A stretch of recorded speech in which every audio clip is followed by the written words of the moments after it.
إذا كنت في الدنيا عن الخير عاجزا فما أنت في يوم القيامة صانع. بسم الله الرحمن الرحيم. الحمد لله رب العالمين، الصلاة والسلام على رسول الله صلى الله عليه وسلم. إن شاء الله ያው በቅድሚያ ዛሬ የጋብቻ ስነ ስርዓታቸውን ለፈጸሙት ለወንድም ኑረዲን ይርጋና ለእህት ራቢዓ ሐሰን بارك الله لكما وبارك عليكما وجمع بينكما في خير. الله تداراتكم يبارك لكم በማከላችሁ ያለውንም የፍቅር ግንኙነት የተባረከ ያደርግላችሁ። በዛ ሰበብም የሚገኙ ልጆችን አላህ የበረካ ልጅ ያደርግላችሁ። ጋብቻ ሁላችንም እንደምናውቀው የሃይማኖታችን አንድ አካል ነው። ረሱል አለይሂ ሰላቱ ወሰላም በሐዲሳቸው እንዳስተማሩን من تزوج فقد استكمل نصف دينه فليتق الله في نصف الباقي. ያገባ ሰው ትዳርን የመሰረተ የሃይማኖቱን ግማሽ ይዟል፣ የሃይማኖቱን ግማሽ ሞልቷል። በተቀረው ግማሹ ደግሞ አላህ ያዘዘውን ትእዛዝ እየፈጸመ አላህ የከለከለውን ነገር እየራቀ በየትም ስፍራ ጌታውን አላህን ይፍራ ብለው አስተምረዋል። ትዳር የእምነታችን ክፍል ብቻ ሳይሆን አያቱ ሚን አያቲላሂ ዐዘ ወጀል ከጌታ አላህ ምልክቶች፣ ከጌታ አላህ ተአምራቶች፣ ከችሎታው መገለጫዎች አንድ ነው። በሱረቱ ሩም ላይ ጌታችን እንደነገረን ومن آياته أن خلق لكم من أنفسكم أزواجا ከተአምራቶቼ መካከል የኔ ጌትነት መገለጫ ከሆኑት ውስጥ ይላል አላህ ሲናገር أن خلق لكم من أنفسكم أزواجا ለእናንተ ከነፍሶቻችሁ ወይም ከጎሶቻችሁ የትዳር አጋር የሚሆኑ ሚስቶችን መፍጠሬ ነው ይላል። ከእናንተው ፈጥሬያቸው ከዛ በኋላም وجعل بينكم مودة ورحمة በመሐከላችሁ መተዛዘንን መፋቀርንና መዋደድን ማድረጌ ከተአምራቶቼ ነው ይላል። የብዙ ዓመት ጓደኛ ያልሆኑ በጓደኝነት ዓለም አብረው ያላሳለፉ በሰዎች አመላካችነት ወይም በቤተሰብ ፈላጊነት የተገናኙ ሁለት ተጋቢዎች በተጋቡ በሳምንቱ 20 ዓመት አብረው የኖረ ሰው የማይፋቀረውን ፍቅር ሲዋደዱ ሲፋቀሩ እናገኛለን። ይህን አይነት ፍቅርና መተሳሰብ እኔ ነኝ ያደረኩት ይላል አላህ። ሰው ዛሬ ለመዋደድ ሰው ለመፋቀር በጣም ብዙ መስዋዕትነት ያስፈልጋል። በባህሪ፣ በስራ፣ በሰፈር፣ በዘር፣ በእምነት በብዙ ነገር ሲተሳሰር ነው የሚዋደደው። ነገር ግን ባልና ሚስቶች ተቃራኒ ጾታዎች በቅርብ ቀን ብቻ ሰው አስተዋውቋቸው ወዲያው ኒካህን ማለት ነው ፈጽመው በሳምንቱ በመሐከላቸው ያለው ፍቅር ሲታይ ከየት ነው የመጣው ከሆነ መልሱ وجعل بينكم مودة ورحمة በመሐከላችሁ መተዛዘንና መፋቀርን እኔው ነኝ ያደረኩት ነው የሚለው የአላህ ተአምር ነው ማለት ነው። ጋብቻ አሁንም የነቢያት ሱና ነው። ትዳርን መፈጸም ማለት የነቢያትን ሱና ፈለጋቸውን ህያው ማድረግ ማለት ነው። በተለይ በዚህ ዘመን ፊትና በበዛበት ሴቶች አለባበሳቸው ቅጥ ያጣ ሆኖ አላህን ባለመፍራት ወንዶችን ሊፈትን በሚችል መልኩ በየቦታው አግባብ ያልሆነ ልብስ እየለበሱ በነጻነት ስም በሚንቀሳቀሱበት ጊዜ ሰዎች ዚና ላይ የመውደቃቸው ሁኔታ ከፍተኛ ነው የሚሆነው። ከዚና ራስን ለመከላከል አላህን ፈርቶ ትዳርን መመስረት ደግሞ ትልቅ የነቢያት ፈለግና ሱና ብቻ ሳይሆን ዒባዳም ጭምር ነው። ለዚህ ነው አላህ ለቀድ አርሰልና ሩሱለን ሚን ቀብሊክ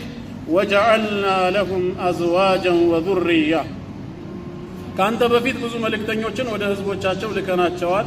ለነሱም ሚስቶችንና ዝርያዎችን አድርገንላቸዋል በማለት አላህ ይልካቸው የነበሩ ቀደምት ነቢያትን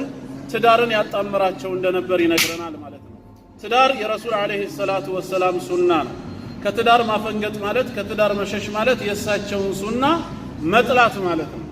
ሶስት ሰዎች የረሱል ሰለላሁ ዐለይሂ ወሰለም ዒባዳ የአምልኮ ስርዓታቸው ምን እንደሚመስል ለመጠየቅ የአላህ መልእክተኛ ሚስት ዘንድ መጥተው ከተነገራቸው በኋላ የእነሱን ድርጊት ነው ያቀለሉት። እሳቸው እግራቸው እስኪያብጥ ድረስ ተረከዛቸው አብጦ እስኪፈነዳ ድረስ ለጌታቸው የሚሰግዱ ከሆነ ያለፈውም የሚመጣውም ስህተታቸው ይቅር ተብለው ታዳኛ ማነን ዋስትና ያልተሰጠን ሰዎች አሉና ሶስቱም ካሁን በኋላ እንዲህ ማድረግ አለብኝ በማለት በግላቸው ውሳኔን ቃልን ይገባሉ። ከሶስቱ አንደኛው ምንድን ነበር ያለው? እኔ ከዚህ በኋላ ፈአተዚሉ النساء فلا اتزوج ابدا ሴቶችን ርቃለሁ፣ ትዳር የሚባል ነገር አልመሰረትም። አንደኛውም ከዒባዳ ያዘናጋኝ ትዳር መመስረቴ ነው አለ። ሶስቱም የራሳቸውን ቃል ከገቡ በኋላ መልእክተኛው መጡ የተባለውንም ሰሙ አንቱም الذين قلتم كذا وكذا እንዲህ ብላችሁ ስትናገሩ የነበራችሁት እናንተ ናችሁ እንዴ አሉ አማ ኢኒ ነገር ግን እኔ አሉ እሳቸው አላህን በመፍራት አላህን በመታዘዝ የተሻሉ መሆናቸውን ገልጸው ፈአተዘወጁ النساء ሴቶችን ግን አገባለሁ ማግባት ከዒባዳ አያርቅም ለትዳር መመስረት አላህን ከማምለክ አያቦዝንም እንደውም የዒባዳ ሌላኛው አካል ነው ለስጋዊ ህይወት ማደር ብቻ ሳይሆን የአላህን ትእዛዝ መፈጸም ነው ዒባዳም ጭምር ነው ለዚህ ነው አንድ ጊዜ ሰሃባዎች በአጅር መወዳደር ፈልገው ረሱል ሰለላሁ ዐለይሂ ወሰለም ዘንድ መጡና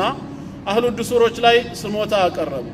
يصلون كما نصلي ويصومون كما نصوم ويتصدقون بفضول اموالهم እንደምን ሰግደው ይሰግዳሉ እንደምን ጾመው ይጾማሉ ሀብታሞች በመሆናቸው ግን ባላቸው ትርፍ ገንዘብ ሰደቃ ያወጡ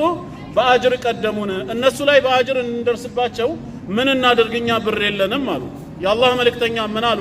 አላህ የሁሉ ጌታ ነውና የሀብታሞች ጌታ ብቻ ሳይሆን ለድሃዎችም ጌታ ስለነበር አወለይሰ አላሁ ቀድ ጀዐለ ለኩም ማ ተተሰደቁነ ቢህ አላህ ለእናንተ ሰደቃ የምታወጡበትን መንገድ አበጅቶላችሁ አይደለም እንዴ فإن بكل تسبيحة صدقة سبحان الله ማለት ሰደቃ ነው አልহামዱሊላህ ማለት ሰደቃ ነው لا إله إلا الله ማለት ሰደቃ ነው አላሁ አክበር ማለትም ሰደቃ ነው ሰዎችን በመልካም ማዘዝ ከመጥፎ መከልከልም ሰደቃ ነው ብለው ዘረዘሩና መጨረሻ ላይ ምናሉ وفي بضع أحدكم صدقة ከናንተ አንዳችሁ ከሚስቱ ጋራም ከተገናኘ ሰደቃ ነው ይሄ ራሱ አሉ የመጀመሪያው መንፈሳዊ ስለሆነ ሰሃቦቹ ገብቷቸዋል ምንም አላሉ ለከችን ሲሰሙ ግን ወራጅ አለ አሉ ምንድነው ያ ረሱላህ አለይሂ ሰላቱ ወሰለም አያቲ አሐዱና ሸህወተሁ فيكون له فيها اجر ከኛ አንዳችን ስሜቱን ለመወጣት ስጋዊ ፍላጎቱን ለማብረድ ብሎ ከሚስቱ ጋራ በተኛው እንዴት አጅር ይኖረዋል አሉ ለአላህ ብሎ ሳይሆን የሰራው ለራሱ ብሎ ነውና ይሄን ሎጂካቸውን የአላህ መልእክተኛ በሎጂካ ፈረሱባቸው አራአይቱም ለው ወضعها في حرام አካነ عليه وزر እስኪ እናንተም ንገሩኝ ትዳርን ሸሽቶ በሐራም መንገድ ሴት ልጅ ቢገናኛት ወንጀል አይኖርበትም ወይ ኃጢያት አይሆንበትም ወይ ሲሏቸው ቃሉ በላ ሰሃባዎቹ ምን አሉ እንዴታ ወንጀል ነው እንጂ ሲሉ እንግዲያውስ ይሄንን ወንጀል ሰርቶ ሸሽቶ